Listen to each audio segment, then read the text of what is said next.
अल्लाह, खुदा, ईश आदि नाम एक ही शक्ति के हैं। वो कैसा है, कहां है, कैसे मिलता है, किसने देखा है? ये प्रश्नवाचक चिन्ह पूर्ण रूप से हटाने के लिए अवश्य सुनिए जगत गुरु तत्वदर्शी संत रामपाल जी महाराज के अमृत वचन, सर्व पवित्र धर्मों के पवित्र शास्त्रों के आधार पर। परमपिता परमात्मा सर्व सृष्टि रचनहार कबीर बंदी छोड़ जी की असीम कृपा से ये 5 दिवसीय समागम चल रहा है।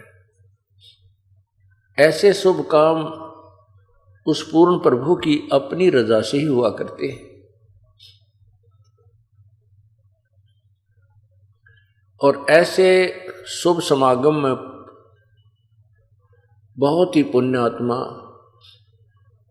बहुत ही अच्छे संस्कार वाली आत्माएं पहुंच पाती हैं। कहते हैं सकल पदार्थ हैं जगमाही और भाग्य बिना नर पावत नाही।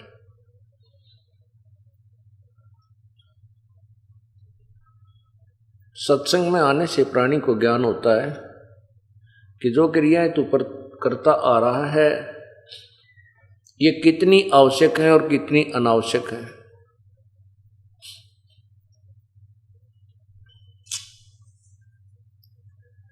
और सत्संग के वचनों को सुनकर ये प्राणी फिर अपना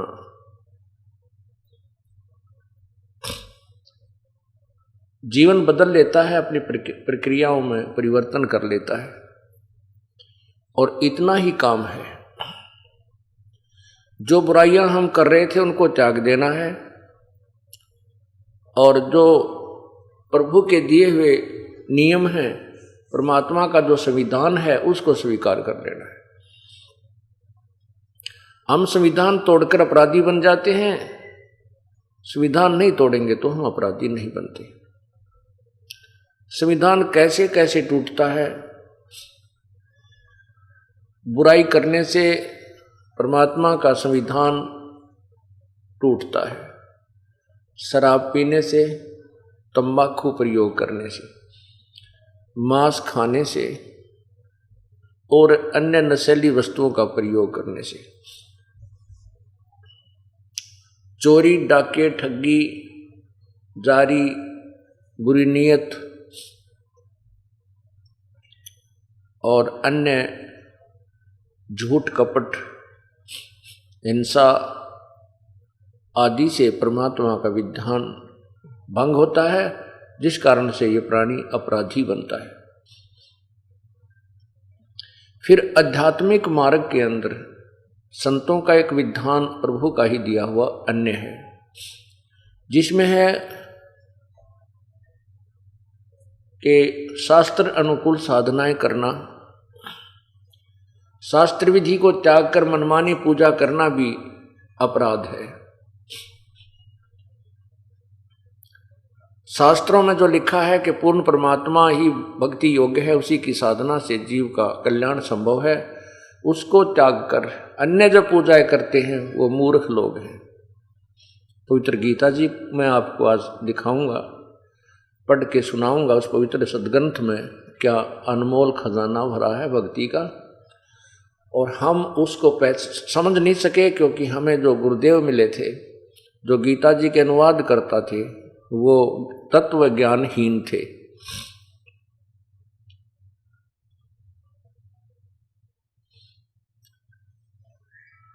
फिर जब आप सत्संग में आते हो, गुरुदेव से उपदेश प्राप्त कर लेते हो, एक और विधान है, उसकी कुछ धाराएं और हैं उसी संविधान की। गुरु वचन निश्चय कर माने, पूरे गुरु की सेवा ठाने। गुरु वचन, गुरुदेव का जो आदेश है उसको अवश्य माने। यदि आप गुरुदेव का आदेश की अवहेलना कर देते हो तो आप फिर दोषी बन जाते हो।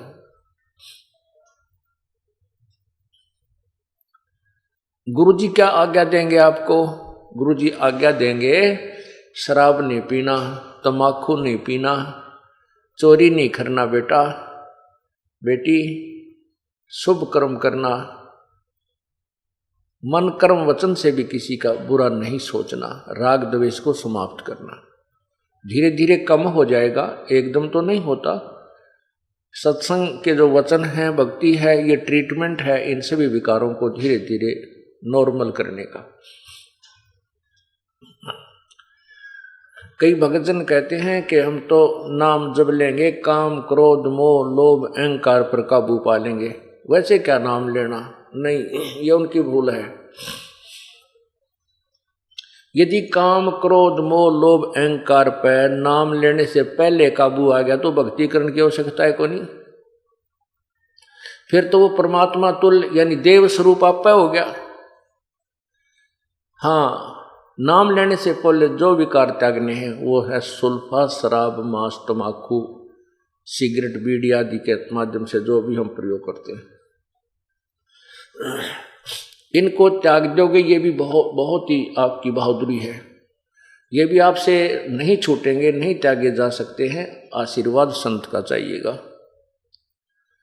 उस आशीर्वाद कई प्रकार से काम करता है। एक तो आपकी नीत साबित हो जावे, मैं बुराई त्यागना चाहता हूं और आपका उपदेश लूंगा। हे परमात्मा, हे प्रभु, हे कबीर देव जी, और साथ में उन्हीं के नुमाइंदे अपने जिससे वो उपदेश लेना चाहते हैं उस संत को भी साथ रखे और कहे कि मैं उपदेश लेना चाहता हूं, मेरी बुराई नहीं छूट रही है, हिम्मत दो प्रभु। तब परमात्मा का आशीर्वाद उस बच्चे तक पहुंचेगा। यदि उसकी नीत साबित है, वो त्यागना चाहता है, तो प्रभु जरूर मदद कर देगा और छुड़वा देगा। परमेश्वर की कृपा बनाया बीड़ी भी ना छूटे। बीड़ी तो सबसे कमजोर शत्रु है इस जीव का, यह ना छूटा उस परमेश्वर की रजा बिना। अब जो भक्त, जैसे कल आपको बताया था कि जो पुण्यात्मा पिछले जन्मों में कभी परमेश्वर की साथ रही हैं, शरण में रही हैं, वो स्वयं आए हैं या अपना कोई संत भेजा है, तो वो पुण्यात्मा से आज कितनी बुराई कर रही हैं। शराब भी रोज पिया करती, सुल्फा भी पीती थी, मांस भी खाती थी, तम्बाकू बीड़ी का भी प्रयोग करते थे, और जिस दिन से उपदेश लेने की ठानी, परमात्मा ने तुरंत चांदना कर दिया, उनकी सब बुराई छुटवा दी। अब उनको उनसे बांस आती है, बदबू आती है, दुर्गंध आती है। किससे? शराब मांस तंबाकू से। और फिर वो क्या बताते हैं जी, नाम लेने से पहले भी हम दुखी थे शराब और बीड़ी तय। बीड़ी से दुखी कैसे थे कि लेटते बीड़ी पीने दिल करता, लेटते बीड़ी लाते या सिगरेट लगाते, और वो बीड़ी ऊपर झटका कपड़े ने खराब कर देती। एक बार तो रजाई में आग लग गई, घरवाला ने भी गड़िया, लेकिन बीड़ी फिर भी ना छूटी। फिर कई बार दुखी होकर के शाम ने तोड़ देता, बंडल के बंडल ने तोड़ के और बाहर फेंक देता। बीड़ी साथ होगी ही नहीं तो आप पे छूट जाएंगी।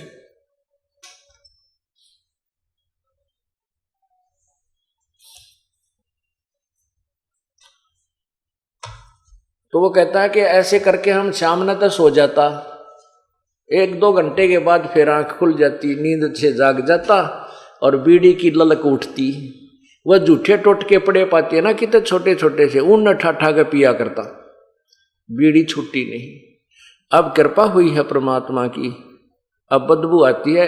यदि कोई साथ बैठ कर दूसरा भी पीता है तो हमारे को वो अच्छा नहीं लगता। तो ये कृपा भी परमात्मा की होती है। अब जो भाई ये कह रहा था कि मैं तो काम क्रोध मोह लोभ अहंकार सब को त्याग कर फिर नाम लूंगा, वो आदमी नाम लेना नहीं चाहता या उसको ज्ञान कति नहीं। काम क्रोध लोभ मोह अहंकार ये परमानेंट एनिमी है इस आत्मा के, इस जीव के पक्के शत्रु हैं। और इनसे ना ब्रह्मा जी बच सके हैं, ना विष्णु जी, ना शिव जी। और फिर आम जीव की तो औकात क्या है, इन काम क्रोध मोह लोभ अहंकार से आप पे छुटकारा पाले, नहीं हो सकता। इसका एक बहुत लंबा ट्रीटमेंट है। छुटकारा तो होगा लेकिन लंबा ट्रीटमेंट है जो इस तत्व ज्ञान और इस यथार्थ भक्ति विधि से ही संभव हो सकता है। क्या बताते हैं? सरंग बरंग मृग कुरंग और पतंगा इंद्री एक ठग्यो 30 अंगा और तुम रे संग पांचों पर कासा, ये योग युगत की झूठी आशा।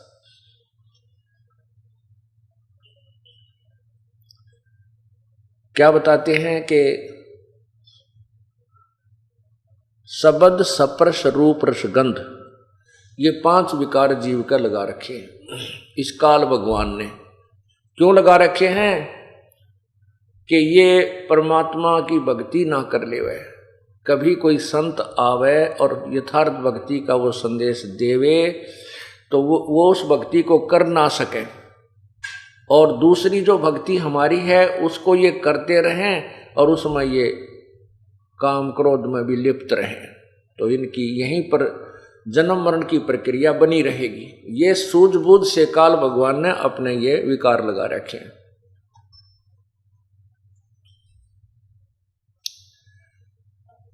एक शब्द स्पर्श, शब्द होती है अच्छी मीठी सुरीली आवाज की चाह, ये शब्द का ये गुण है। शब्द स्पर्श रूप रसगंध आदि ये 5 विकार हैं। तो बढ़िया सब गाने बजाने अच्छी आवाज को सुनने की जो चाह है वो विकार शब्द विकार कहलाता है। एक मृग होता है कुरंग, उसके अंदर ये एक विकार है जो उसकी जान का शत्रु बन जाता है। उसको सुरीली तान सुनने की आवाज है, और शिकारी जब मृग पकड़ते हैं, हिरण को पकड़ते हैं, तो वो एक प्रकार की धुन, एक सारंगी सी पर हारमोनियम पर एक प्यारी प्यारी धुन शुरू कर देते हैं, और वो मृग उस शब्द के वश होकर, उस सुरीली आवाज को सुनने के वश होकर के वहां से चलकर शिकारी के घुटनों में शीश रख देता है और प्यार से उसको सुनता है। उस एक शब्द विकार ने, एक कान के विकार ने उस मृग की जान शिकारी के हाथों में सौंप दी। वो रुक नहीं सका, वो विवश है, उसके बस की बात नहीं है,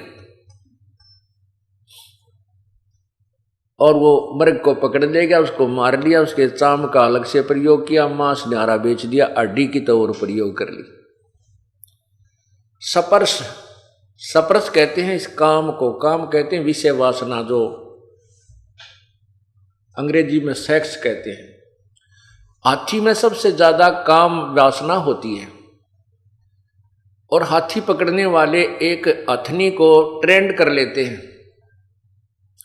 और जंगल में जाकर के गहरा गड्ढा खोद लेते हैं, उसके ऊपर घास फूस से बोदी बोदी लकड़ियों से उसको ढक देते हैं, और ऊपर उसके ऊपर घास ऐसा ही डाल देते हैं जैसा उस जंगल का घास होता है, ऐसे खड़ा सा कर देते हैं, और उस ट्रेंड हथनी को, वो शिक्षित हथनी को हाथियों के झुंड में भेज देते हैं। वो हथनी जाकर के उनके साथ स्पर्श करती है, उनके शरीर से शरीर घिसाती है, स्पर्श करती है, अर्थात उनको कामो वासना के लिए उत्तेजित करके कर देती है, और हाथी उसकी तरफ दौड़ते हैं। उससे वासना करने की चेष्टा करते हैं तो हथनी वहां से चल पड़ती है, वो दौड़ लेती है, उसके साथ 5-7 हाथी भी साथ साथ चल पड़ते हैं। उसको पता होता है, और वो व्यक्ति जो होते हैं शिकारी, वो वृक्षों की ओट लेकर खड़े हो जाते हैं। वो हथनी सीधी आती है उस गड्ढे की तरफ, और हाथी भी उसकी चारों तरफ को उस आगे से घेरने के लिए भाग रहे होते हैं। वो जल्दी से सीधी आकर के तुरंत वहां से कट मार कर और बराबर से ऐसे भाग के फिर तुरंत उस गड्ढे के सामने आकर सीधी भाग लेती है। हाथी सीधे ही भाग लेते हैं और उस गड्ढे के अंदर वो गिर जाते हैं।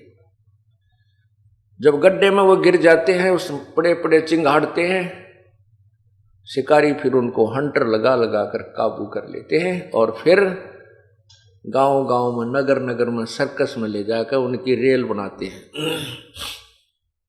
उनका जुलूस निकालते हैं। एक सप्रस विकार के कारण हाथी विवश हो गया, परवश हो गया और अपना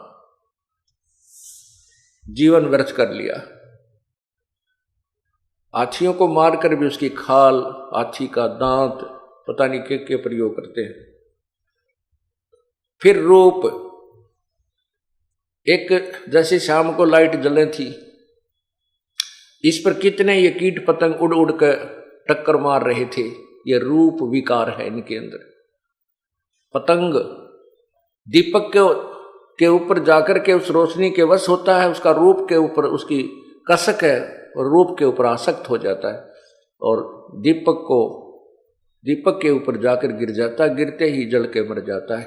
ये हजार हजार की वोल्टेज की ट्यूबें जग रही हैं, इनके ऊपर ये मक्खियां, ये पतंग जाते हैं और वहां मर जाते हैं।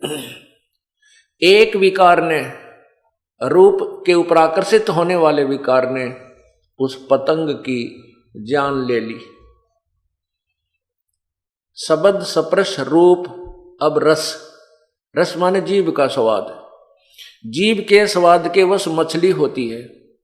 मछली पकड़ने वाला क्या करता है, एक मांस का टुकड़ा एक कांटे में डाल लेता है, उस कांटे का, उस हुक का एक बांध लेता है और उसको पानी में छोड़ देता है, रस्सी अपने हाथ में रखता है।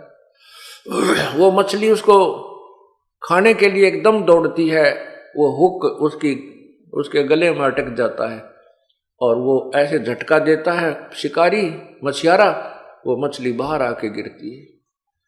एक जीव के स्वाद ने मछली की जान ले ली। गंध, सुगंध। भंवरा जो होता है, भंवरा जो फूलों के ऊपर सुगंध लेता फिरता है, वो इतना वश होता है गंध लेने के, सुगंध लेने के, कि फूल के ऊपर बैठ जाता है और वो इतना बेसब्रा हो जाता है, उठता नहीं। और शाम के समय वो फूल बंद हो जाता है। कई ऐसे फूल हैं जो बंद हो जाते हैं, अच्छे मजबूत होते हैं, और वो भंवरा उसके अंदर ही रह जाता है, उसकी जान चली जाती है, वो उठता नहीं, इतना विवश है। तो यहां कहते हैं कि कुरंग मतंग, कुरंग कहते हैं मृग को, मतंग कहते हैं हाथी को, और पतंग रूप, कुरंग मतंग सरंग और भृंगा, इंद्री एक ठगो तिस अंगा। ओए होए, के जैसे मृग और हाथी और पतंग, शरंग मछली को कहते हैं, और भंवरा, इन पांचों में एक एक विकार था। इन एक एक विकार ने ही इनकी जान ले ली। और तुमरे संग पांचों पर कासा, योग युगत की झूठी आशा। मनुष्य जीवन में काल ने और जुल्म कर दिया। इस मनुष्य जीवन के मनुष्य मानव शरीर में ये पांचों लगा दिए। ये पांचों विकार मानव को प्रभावित रखते हैं। इसमें जीभ का भी स्वाद है, कानों का भी रस लेने, गाने गुने सुनना चाहिए इसने, गुटी सूटी लाने, बढ़िया है चटपटे भोजन खाने के लिए।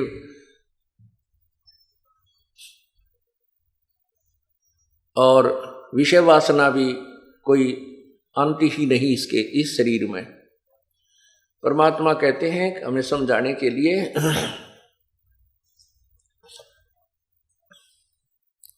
कबीर कुत्ता रुत पे 30 दिन रहे उजासे,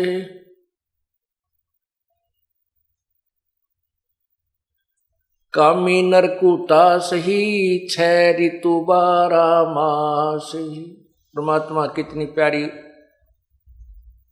तुलना करते हैं इस मनुष्य के साथ। कहते हैं कुत्ता एक ऋतु आने पर ही 30 दिन तक वो काम वासना से प्रेरित रहता है, और कामी नर कुत्ता सही 6 ऋतु 12 मास। कामी माने विषय वासना वश होकर ये नर उस कुत्ते से भी बदतर है, इसकी कोई ऋतु ही सीमित नहीं है, 6 ऋतु 12 मास ही ये काम उत्तेजना के वश रहता है। अब क्या कारण है कि जैसे काल ने हमारे ये मनुष्य जीवन देते ही ये 5 विकार फिट कर दिए कि या तो ये भक्ति करे नहीं, और करे तो ये विकार इसको करने नहीं थे। परमात्मा पूर्ण ब्रह्म बड़े दयालु हैं, उन्होंने एक ऐसा ट्रीटमेंट दिया हमारे को इस सत्य नाम का, श्वास से सिमरण का। इससे ये विकार धीरे धीरे कति नष्ट हो जाएंगे, बिल्कुल नॉर्मल से बने रहेंगे, ये दबाव नहीं दे सकेंगे। और फिर ये ज्ञान ऐसा दे दिया कि हम गलती करने की चेष्टा करेंगे या कोई मन में विकार काल प्रेरित करेगा, तुरंत ये ज्ञान अड़ जाएगा और परमात्मा इस मन की परों को काट देगा, और भक्ति का जो सहयोग है वो आपको इन विकारों से बचाएगा, और कुछ दिनों के बाद ये ठीक हो जाएंगे। ये बिल्कुल समाप्त नहीं होंगे, लेकिन ज्ञान से ठीकम इस सतनाम से बिल्कुल ऐसे हो जाएंगे, हानि नहीं कर सकेंगे, आपको बाधक नहीं करेंगे, बनेंगे आपके लिए।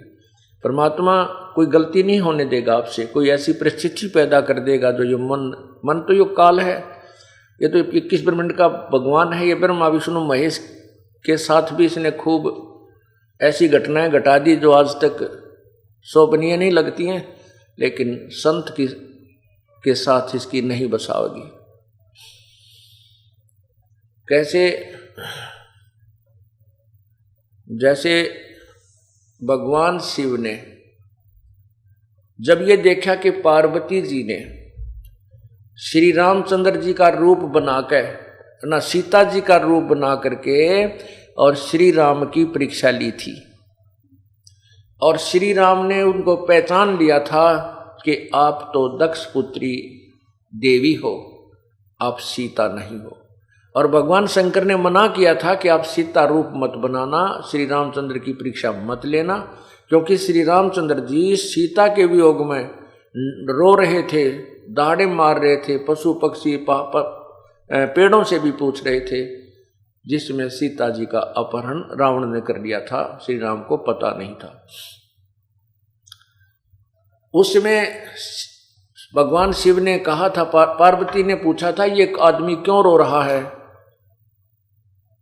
भगवान शंकर ने कहा ये आम मनुष्य नहीं है, ये भगवान विष्णु अवतार श्री रामचंद्र जी हैं, इनकी पत्नी को कोई उठा ले गया है, अपहरण कर ले गया, उस वियोग में ये रो रहे हैं।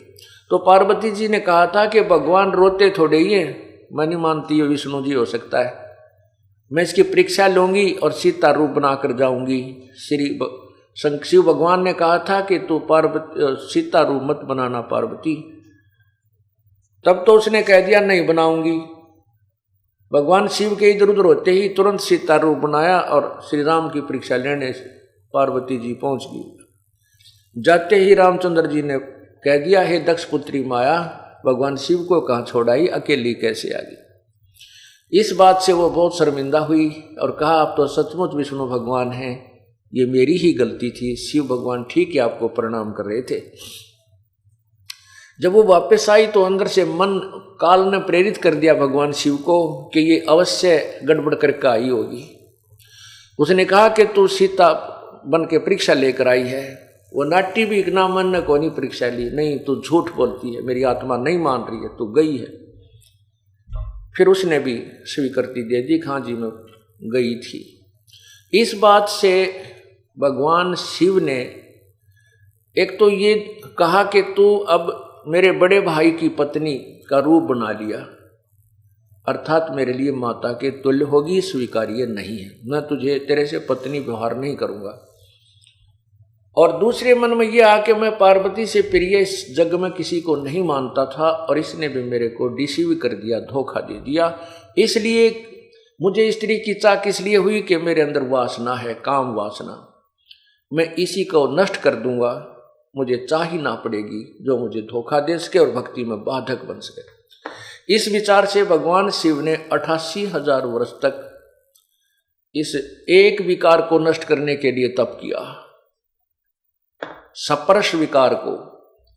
88,000 वर्ष तप करने के बाद कहते हैं कामदेव को भी फूंक दिया, जला दिया, सब कुछ कर दिया। और भगवान शिव ने सोच लिया कि अब तू वासना रहित हो गया है, तेरा विकार समाप्त हो गया। कबीर परमात्मा कहते हैं विकार मरा मत जानियो जो भूबड़ में आग। जैसे अंगार होता है और उस आग को दबा देते हैं अग्नि के, जैसे उपला होता है, उपले को जला करके वो आग पूरा अंगार बन जाता है और उसको राख में दबा देते हैं कि काफी देर तक ये रहा रहेगा। तो उससे ऊपर से तो ऐसा हो जाता है जैसे बिल्कुल समाप्त हो गया, इसमें राख रूख लग के, और उसको ऐसे हिलाते हैं ना तो अंदर से पूरा धंधकता मिलता है। तो परमात्मा ने कहा है कि विकार मरे मत जानियो जो भूबड़ में आग, पहले से भी तेज धंधकती पावेगी। कैसे ना, जो साधना तुम कर रहे हो उनसे नहीं मरेंगे, उनसे तुम मान लेते हो कि हमने कुछ सफलता प्राप्त कर ली, लेकिन वो सफलता नहीं, वो तो दुबक गया है तुम्हारा, जो दबा है थोड़े से दिन तक। और जो सतनाम और इस विधि से जो साधना की जाती है ये परमानेंट ट्रीटमेंट कर दिया जाता है। अब काल भगवान जो ज्योति निरंजन ब्रह्म है उसको चिंता बनी रहती है कि यदि कोई व्यक्ति, यदि ये मानव या प्राणी अपनी वासना को कंट्रोल कर लेंगे तो संतान उत्पत्ति कैसे होगी, और संतान उत्पत्ति नहीं हुई तो मैं 1 लाख मानव शरीरधारी प्राणियों के शरीर के मैल को कैसे खाऊंगा। इस दृष्टिकोण से वो किसी को भी विकार रहित नहीं होने देता। ये उसकी मजबूरी है और एक भयंकर जाल है। तो कुछ दिनों के बाद उस काल ने प्रेरणा कर दी भगवान शिव के अंदर कि मैंने सुना है कि जिस समय हमने सागर मंथन किया था, सागर मंथन के समय कहते हैं मैंने तो विष ले लिया था, मुझे तो नशा बन गया था, ध्यान नहीं, और राक्षसों ने अमृत के कलश को ले लिया था। भगवान विष्णु ने एक मोहनी रूप बनाकर, सुंदर स्त्री का रूप बनाकर, नाच कूद कर, डांस डूंस करके, अच्छे गाने गा करके उनको मदिरा पिला दी थी। मदिरा का कलश उनको दे दिया, मदिरा पिला दी थी और अमृत के कलश को ले आया था। नहीं तो देवता, वो राक्षस अमर हो जाते और देवताओं को सदा दुखी करते। तो उनके मन में तो लोग कहते हैं कि भगवान विष्णु जब मोहनी रूप बना रखा था स्त्री का, बड़े सुंदर लग रहे थे, बहुत ही खूबसूरत। तो उस शिव जी के मन में यह प्रेरणा कर दी काल ने कि आज भगवान विष्णु से मैं वो मोहनी रूप देखूंगा और ये देखना चाहूंगा भगवान कितने सुंदर लग रहे थे मोहनी रूप बना के। इस उद्देश्य को लेकर के भगवान विष्णु के लोक में भगवान शिव चले गए। कुशल मंगल हुई। आने का कारण पूछा विष्णु जी ने। शंकर भगवान ने अपना उद्देश्य आने का बता दिया कि मैं आपका वो मोहनी रूप देखना चाहता हूं जिस समय आपने सागर मंथन के समय बनाया था। विष्णु जी हंसने लगे, कहने लगे भोलेनाथ, वो कोई समय था, मोहनी रूप बना लिया, बार बार थोड़े ही औरत बना जाता है, वो तो कोई समय था भाई। शंकर भगवान बोले नहीं भगवान, मैं तो बैठ गया आपके द्वार पे, जब तक मोहनी रूप नहीं दिखाओगे मैं नहीं जाऊं। भगवान विष्णु ने सोचा ये तो भाई पक्का दुनका है, 88,000 वर्ष तक बैठा रहा, और जब मैं इसको यहाँ से नहीं, कोई इसका उद्देश्य पूरा नहीं करूंगा तो बैठ जाएगा यहाँ पर, ना मेरा कितने दिन बैठा रहेगा। भगवान विष्णु कहने लगे कोई बात नहीं, कुछ देर में मैं आपको मोहनी रूप दिखाता हूं, आप बैठो यहाँ। यूं कह करके अपने मकान महल में चले गए। उधर से अंतर ध्यान होकर के जहां शिव जी अकेले बैठे थे बाहर बरंडे में, आगे सामने मैदान और बाग बगीचा था, विष्णु जी एक सुंदर लड़की का रूप बनाकर के एक पेड़ के नीचे खड़े हो जाते हैं जिसमें ऐसे वस्त्र थे जो अर्धनग्न शरीर हो। शिव जी ने इधर देखा, कोई दिखाई नहीं दे रहा था, उठ के उस स्त्री की तरफ चल पड़े और वो लड़की आगे आगे चलने लगी। शिव जी ने भी लंबी लंबी कदम रख के उसके हाथ पकड़ लिया और वो आगे चलती रही। कहने का भाव ये मैं पुराण में लिखा है जो हम आपको बता भी नहीं सकता भगवान शिव जी की क्या दशा हुई। तो उसी समय भगवान विष्णु ने अपना विष्णु रूप बना लिया। तब भगवान शिव जी शर्मिंदा से हो गए। अब परमात्मा याद दिलाते हैं कि ये जिस विकारों को, विषय वासनाओं को तुम समाप्त कहते हैं, जैसे अग्न काष्ठ के माही है व्यापक परदिसै नाही, ऐसे कामदेव पर चंडा व्यापक सकल दीप नौखंडा। जैसे अग्नि काठ के माही, काठ में अग्नि है पर दिखती नहीं, और जब इसको अग्नि लगा दी जाएगी तो पकड़ पाटेगा, यानी आगे आग हो जाएगी।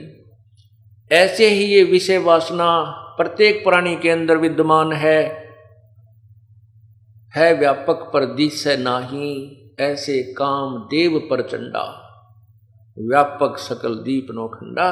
तो यहाँ कबीर परमेश्वर जी बताते हैं कि तुमरे संग पांचों पर कासा, ये योग युगत की झूठी आशा। तुम्हारे अंदर ये पांचों विकार विद्यमान है, तुम योग युगत यानी विकार खत्म करने की, आप कहते हैं योग विकार खत्म करके ही योग युक्त हुआ जाता है।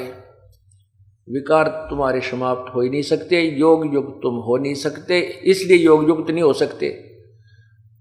देयरफॉर इसलिए आपका जीवन जो है या भक्ति भी व्यर्थ और आपका जीवन भी व्यर्थ, आपका उद्देश्य भी गलत है। जो तो आप सोच रहे हो कि हम मोक्ष प्राप्त कर लेंगे या परमात्मा से संपर्क कर लेंगे, क्योंकि आप कहते हो विकार जब तक समाप्त नहीं होंगे हम भक्ति पर लगेंगे नहीं। और विकार समाप्त करने के लिए कौन से विकार? जो अंतःकरण के विकार, एक बाहर के विकार जो आपको पहले बताया, शराब मांस तंबाकू चोरी ठगी बकवाद, ये माड़ी नीत करना, ये बाह्य विकार है। अंदर के विकार, ये पांचों विकार समाप्त करने के लिए आपको एक लंबा ट्रीटमेंट आजीवन करना होगा। कौन सा है? राम नाम रटते रहो जब तक घट में प्राण, कभू तो दीन दयाल के भनक पड़ेगी कान। अंतिम श्वास तक ये ट्रीटमेंट आपको लेना पड़ेगा। कौन सा? सत्संग सुनना और धर्म यज्ञ, ये पांचों यज्ञ करना, परमात्मा का जो मंत्र है इन तीनों मंत्रों का जाप करना, और इस प्रकार आप इन विकारों से रहित रहोगे, परमात्मा प्राप्त कर सकते हो। अब हम उसी कहानी पर आते हैं, उसी कथा पर आते हैं जो कि कल अधूरी छोड़ी थी। त्रेता युग में पूर्ण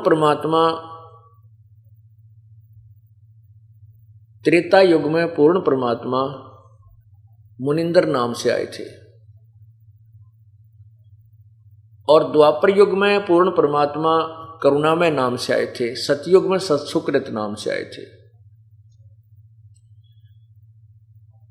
अब हम करुणामय रूप में जब वो आए थे द्वापर युग में, और द्वापर युग में श्री कृष्ण जी की भी भूमिका थी जो विष्णु अवतार थे। कल आपने सुना है, जैसे कल प्रकरण चल रहा था कि गीता जी का ज्ञान श्री कृष्ण जी ने नहीं कहा, गीता जी का ज्ञान काल ने कहा। वो प्रमाणित भी आपके सामने किया गया। अब उसी प्रकरण में एक उदाहरण और देते हैं आपको कि गीता जी का ज्ञान श्री कृष्ण जी ने नहीं, काल ने कहा था। कैसे? गीता जी अध्याय नंबर 2 के मंत्र 37 और 38 में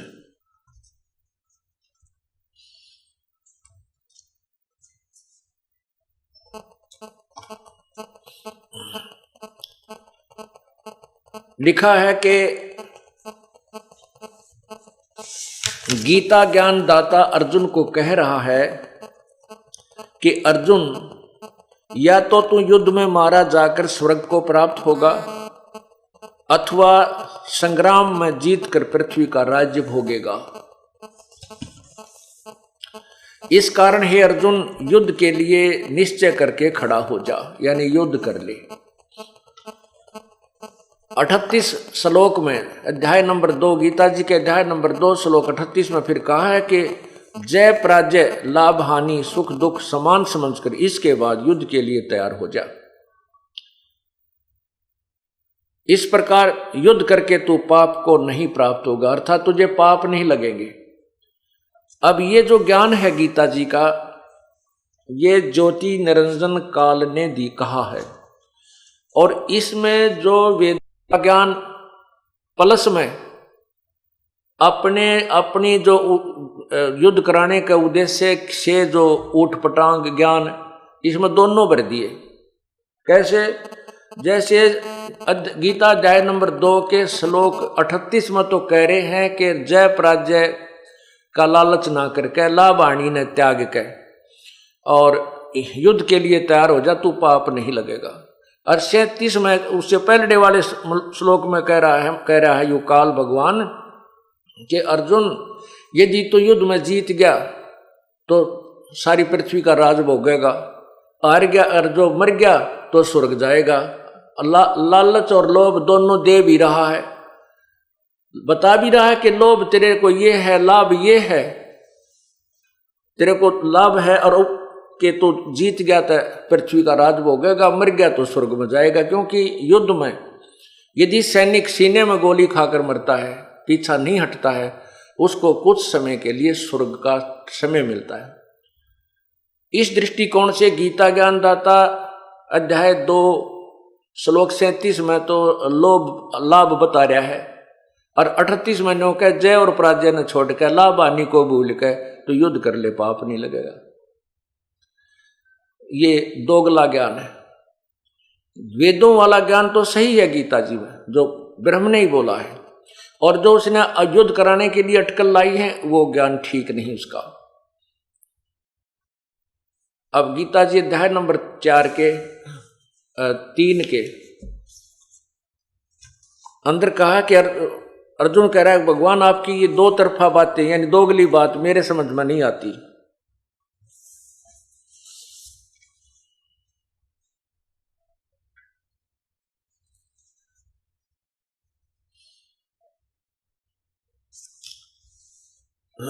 गीता अध्याय 5 के मंत्र 1 में श्लोक 1 में कहा है कि कभी तो आप कहते हो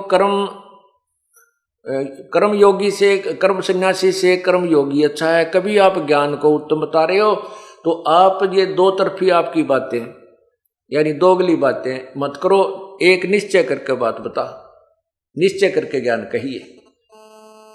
क्योंकि अर्जुन सोच रहा है कि कृष्ण बोल रहा है, लेकिन कृष्ण के शरीर में वो काल बोल रहा था। अब हम क्या लेते हैं कि गीता जी अध्याय नंबर 2 के श्लोक 37 में कहा है कि युद्ध में जीत गया तो सारी पृथ्वी का शासन करेगा, हार गया मर गया तो स्वर्ग जाएगा। 38 में कहा है कि तुझे कोई पाप नहीं लगेगा तो युद्ध कर ले। तो अध्याय नंबर 11 के मंत्र 32 में कहा कि तू तो केवल निमित्त मात्र है, ये तो मैंने सारे मार रखे हैं, मैं काल हूं, मैं खाने के लिए सबको आया हूं। अब इस प्रमाण को प्रमाणित करने के लिए एक कथा सुनाता हूं। युद्ध के उपरांत पांडव विजयी हुए, कौरव हार गए, पराजित हुए। कुछ समय के उपरांत क्या होता है कि युधिष्ठिर जी को, जो पांडवों का बड़ा भाई था, उसको राजगद्दी पर बैठा दिया गया। कुछ समय उपरांत युधिष्ठिर जी को भयंकर सौपन आने लगे, बुरे बुरे सौपन आने लगे।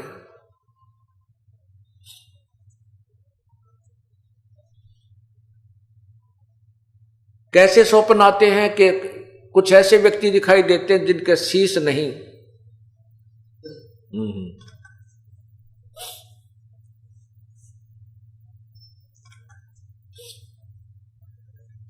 अब वो ऐसे बुरे बुरे सौपन आने लगे जैसे सिर कटे हुए व्यक्ति घर में घुस रहे हैं, हाहाकार मच रही है, और ऐसा आवाज आ रही है जैसे युद्ध में शहीद हुए उन सैनिकों की विधवाएं रो रही हैं और उनके अनाथ बच्चे अपनी माँ से लिपट कर रो रहे हैं, माँ हमारा पापा, हमारे पिताजी, हमारे डैडी कब आएंगे। वो बच्चों को सांत्वना दे रोती हुई बताती है, बेटा वो फौज में गए हैं, कुछ दिनों में आ जाएंगे। और उधर से अपनी चूड़ियां फोड़ रही हैं और दुहागन हो रही हैं, टक्कर मार मार कर रो रही हैं और कह रही हो कि एक खूनी राजा तुझे क्या मिल गया, हमारे पतियों के खून को पीकर, उनके खून को पीकर आज तू शासन कर रहा है, उनका खून पी रहा है। ऐसे मन में ऐसे सौपन आने लगे, बेचैन होकर युधिष्ठिर बैठ जाता है। सारी सारी रात ऐसे आंखें फटी फटी सी रह जाती हैं, ऐसा भयभीत सा हो जाता है। द्रौपदी ने एक दिन देखा, पूछा क्या बात है स्वामी, आप सो क्यों नहीं रहे हो। तो युधिष्ठिर जी ने ऐसे ही कुछ नहीं कहकर टाल दिया और एक बार सोने का बहाना करके द्रौपदी को सुलाकर फिर बैठ गया। सारी सारी रात ऐसे जागता रहा। दूसरे दिन देखा, तीसरे दिन देखा तो द्रौपदी ने देखा कि खाना पीना भी छोड़ चुका है, सारा दिन ऐसे भयभीत सा रहता है, सारी रात जागता है। कभी झांकी खिड़कियों में जाकर देखता है, कभी इधर देखता है, उसको आवाजें आती हैं, चारों तरफ से बुरा हाल हो रहा है।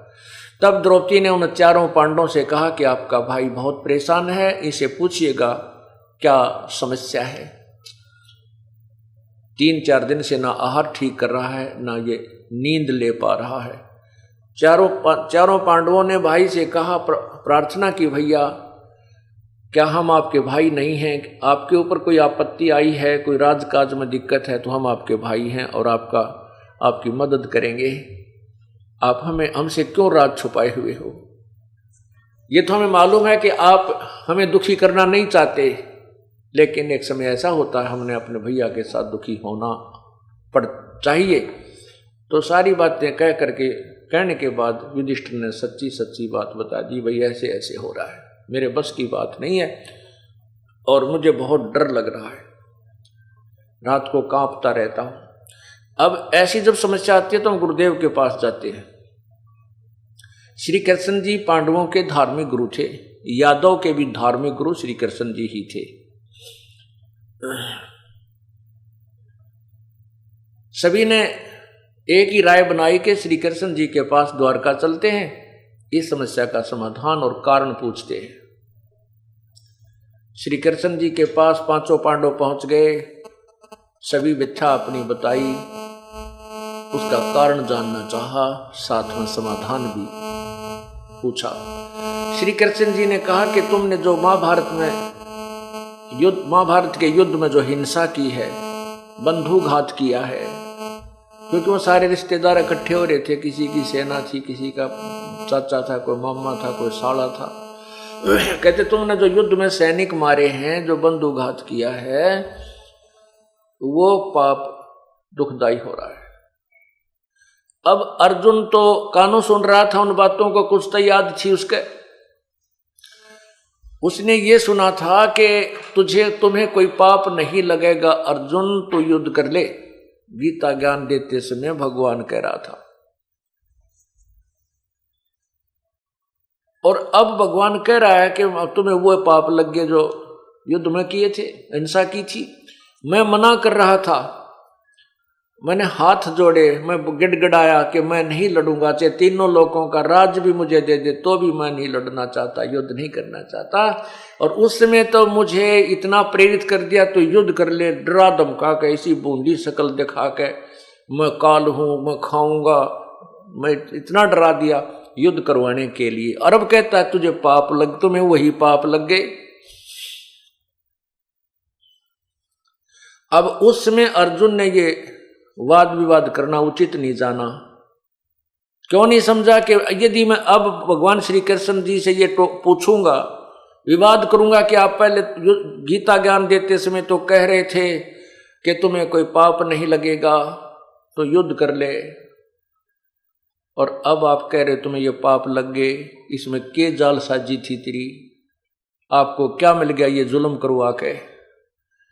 इसलिए नहीं बोला कि भाई युधिष्ठिर ये सोचेगा कि जो अब समस्या क्या आ गई कि श्री कृष्ण जी ने उसका समाधान बताया था, इस दुख के निवारण का समाधान ये बताया था कि एक अश्वमेध यज्ञ करो, और उस अश्वमेध यज्ञ में पृथ्वी के सभी देवता, सभी ऋषि मुनि, सभी वर्गों के लोग, जितने भी ज्यादा से ज्यादा जीव आ सके, मानव शरीरधारी, उन सबको आमंत्रित कीजिए।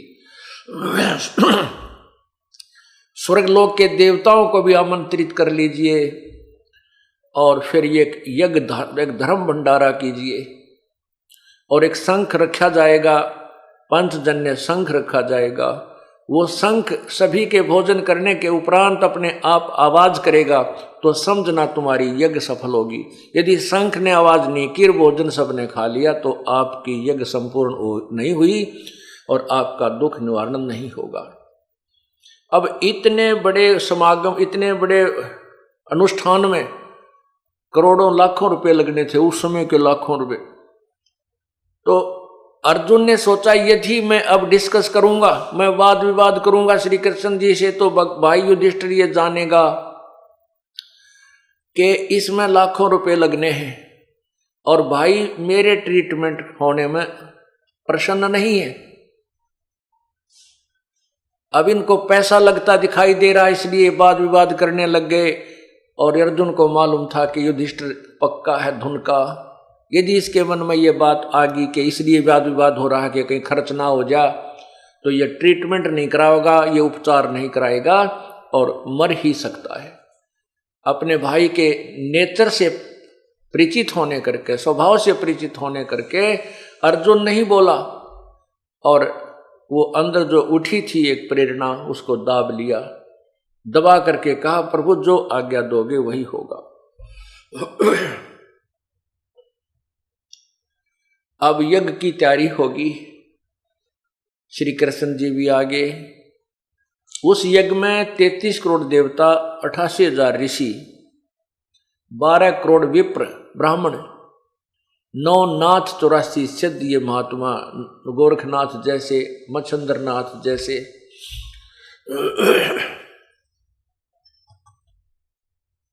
ये सभी विद्यमान थे, और हमारे जैसे जीवों का तो कहना है कि कितने बैठे थे।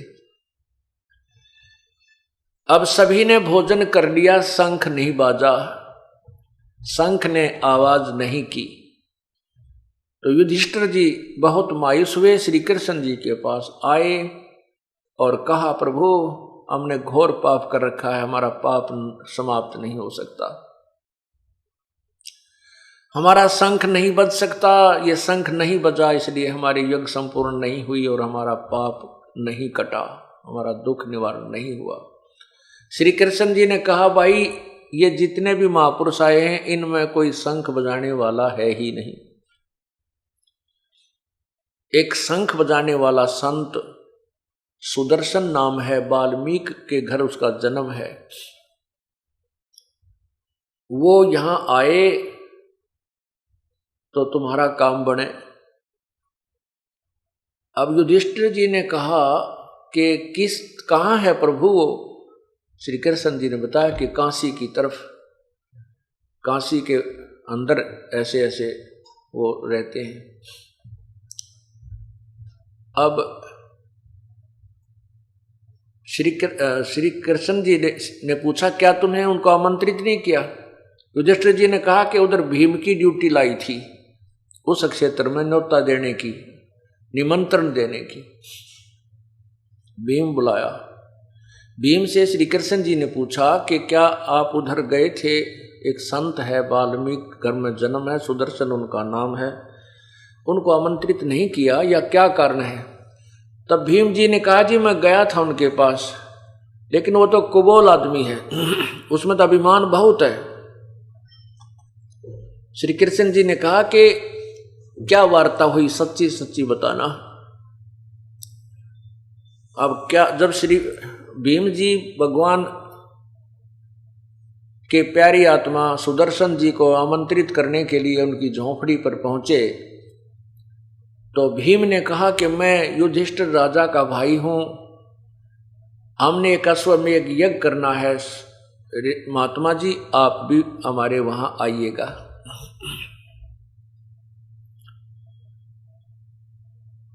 तब सुदर्शन जी ने कहा था कि भीमसेन, जो तुम्हारे अन्न को खाएगा वो लाखों वर्ष नरक में रहेगा।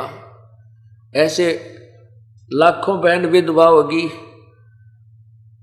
लाखों बच्चे आज अनाथ हैं और वो रो रहे हैं, हाहाकार मची है, और आप उस राज्य का उन सैनिकों के खून को पी रहे हो।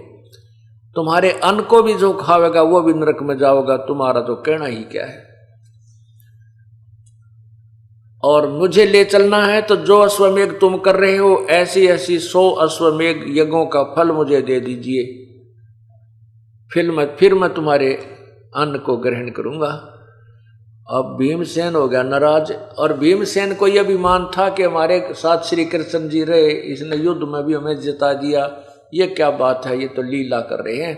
श्री कृष्ण जीते से ही हमारी एक संपूर्ण हो जाएगी, और यो एक ना होगा तक के कीड़ी की टांग टूट रहे हैं, ना आने दे।